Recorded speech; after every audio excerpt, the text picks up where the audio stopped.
سے دونوں کا جو رشتہ ہے اس کو پیش کر رہے ہیں کہ قرآن اور اہل بیت علیہ السلام.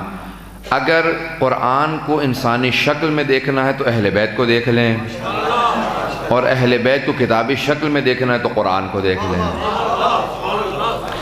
تو قرآن و اہل بیت ہمیشہ دونوں وابستہ ہیں، دونوں ساتھ ساتھ چلتے رہتے ہیں، اور ان دونوں کے اندر پیغمبر کہتے ہیں کبھی کوئی فاصلہ نہیں آئے گا، یہ ایک دوسرے سے جدا نہیں ہونے والے.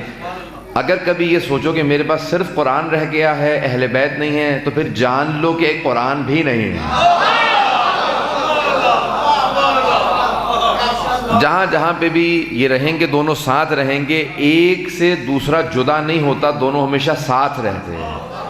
جب جناب آدم کے پاس اللہ نے 3 چیزوں کو بھیجا، کہا آدم، اللہ نے کہا کہ ہم تینوں میں سے ایک کا انتخاب کر لو. کہا مجھے تو تینوں چیزیں چاہیے.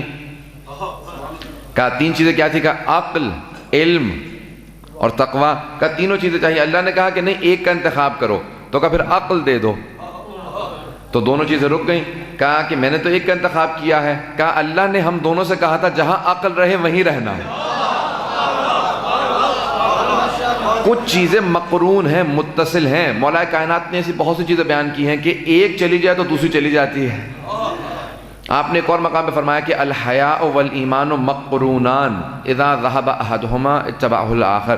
فرماتے ہیں کہ ایمان اور حیا دونوں ساتھ ساتھ رہتے ہیں، ایک چلا جائے تو دوسرا بھی. ایمان اور حیا، پتہ نہیں توجہ ہے مجمع کی میرے ساتھ اب تک ہے؟ تو قرآن اور اہل بیت ہمیشہ ساتھ ساتھ رہتے ہیں. یہ میرا موضوع آپ کے ذہن میں رہے کہ قرآن اور اہل بیت ہمارا موضوع ہے. دونوں ہمیشہ ساتھ ساتھ ہیں، دونوں کو ہمیشہ روز قیامت امام جعفر صادق علیہ السلام فرماتے ہیں،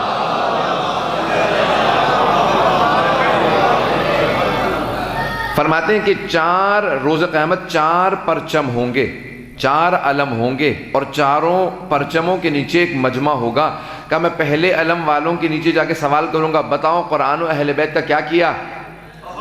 تو وہ پہلے پرچم والے جواب دیں گے نہ ہمیں قرآن کا پتہ تھا نہ اہل بیت کا. تو پیغمبر فوراً کہیں گے کہ دونوں یہ پورا کا پورا گروہ جہنم میں چلا جائے. پھر دوسرے گروہ سے سوال کریں گے، بتاؤ قرآن اور اہل بیت کا کیا کیا؟ کہ قرآن کو کوشش کی سمجھنے کی، لیکن اہل بیت ہمارے پاس نہیں تھے. کہ تمہارے لیے بھی جنت نہیں ہے.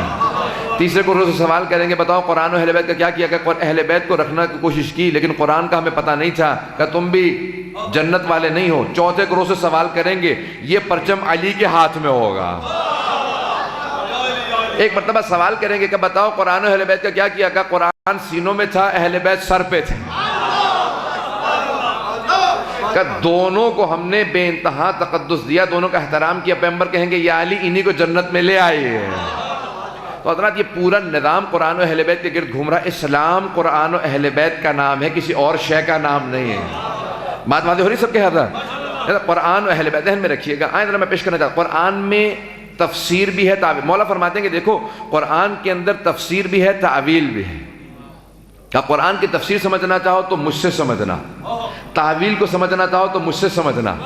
میں قرآن کی تفسیر کو بھی جانتا ہوں، تعویل کو بھی جانتا ہوں. قرآن میں ناسخ بھی ہے، منسوخ بھی ہے. میں ناسخ بھی جانتا ہوں، منسوخ بھی جانتا ہوں. قرآن میں معجزہ بھی، اعجاز بھی ہے، تعویل بھی ہے، تفسیر بھی ہے، ناسخ ہے، منسوخ ہے، محکم ہے، متشابہ ہے. کہ قرآن کے محکم کو بھی میں جانتا ہوں، متشابہ کو بھی میں جانتا ہوں. کہ میں پیغمبر اسلام کی تمام جس طرح قرآن میں یہ چیزیں ہیں پیغمبر کی سیرت میں بھی ہیں. کہ جو کچھ سمجھنا ہو قرآن سے مجھ سے سمجھنا، جو کچھ سمجھنا ہو پیغمبر کی سیرت سے مجھ سے سمجھنا. کیونکہ میں پیغمبر کے ساتھ ایسے رہا ہوں جیسے اونٹنی کا بچہ ماں کے ساتھ رہا. مجمع کی توجہ ہو. مولانا کہا جیسے اونٹنی کا بچہ ماں کے ساتھ رہتا ہے. جملہ میں نے کہہ دیا ہے، تھوڑی سی تشریح پیش کروں گا حضرات. کہ جیسے اونٹنی کا بچہ ماں کے ساتھ رہتا ہے. مولا بہت سے جانور بچوں کے ساتھ اپنے بچوں کو ساتھ رکھتے ہیں. بکری بھی اپنے بچے کو ساتھ رکھتی ہے، گھوڑا بھی ساتھ رکھتا ہے، بہت سے جانور ساتھ رکھتے ہیں. لیکن خصوصیت کیا ہے؟ جب معصوم کوئی مثال دیتا ہے اس میں کوئی نہ کوئی حکمت ضرور ہوتی ہے. تو حکمت سننا چاہتے ہیں؟ مولانا کہ جیسے اونٹنی کا بچہ ماں کے ساتھ رہتا ہے نا، اونٹنی کے بچے کی خصوصیت یہ ہوتی ہے کہ ماں کے قدم پہ قدم رکھ کے چلتا ہے، نہ کبھی تجاوز کرتا ہے، نہ کبھی پیچھے رہ جاتا، نہ کبھی دائیں نکلتا ہے نہ بائیں نکلتا، ہمیشہ ماں کے ساتھ ساتھ. میں نہیں سمجھا پایا شاید. آپ نے دیکھا نا قطار چل رہی ہوتی ہے، اونٹ کے بچے کی خصوصیت یہ ہوتی ہے کہ کبھی دوڑ بھاگ کے آگے نکل گیا، کبھی ادھر نکل گیا، ادھر نکل گیا. بہت سے جانور اپنے بچوں کے ساتھ ہوتے ہیں. مثالیں اللہ نے بھی جب دی ہے نا تو اسد کی مثال دی ہے. وجہ شباہت دیکھنا ہوتا.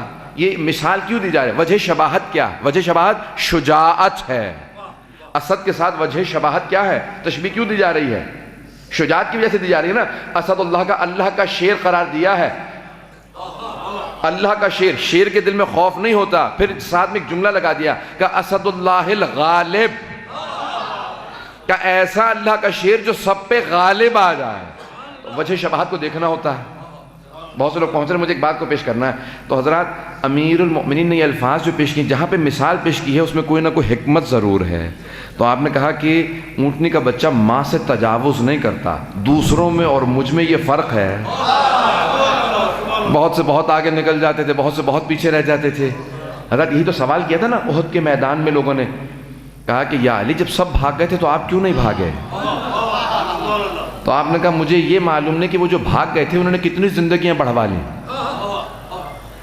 کہا کہ دوسروں سے سوال کرو کہ تم کیوں بھاگے تھے؟ کہا کہ اس لیے کیونکہ ہم نے یہ سن لیا تھا پیغمبر زندہ نہیں رہے. اب ہم نے کہا کہ لڑنے کا فائدہ نہیں. تھوڑا سا میں فرق پیش کر رہا ہوں، میرے مومنین کا مقام کیا ہے. کہ ہم نے سوچا کہ اب لڑنے کا کوئی فائدہ نہیں. کہا یا علی، آپ نے کیوں فرار نہیں کیا؟ کہ جب میں نے یہ سنا نا کہ پیغمبر کا وصال ہو گیا تو پھر میں نے کہا جینے کا کوئی فائدہ ہے.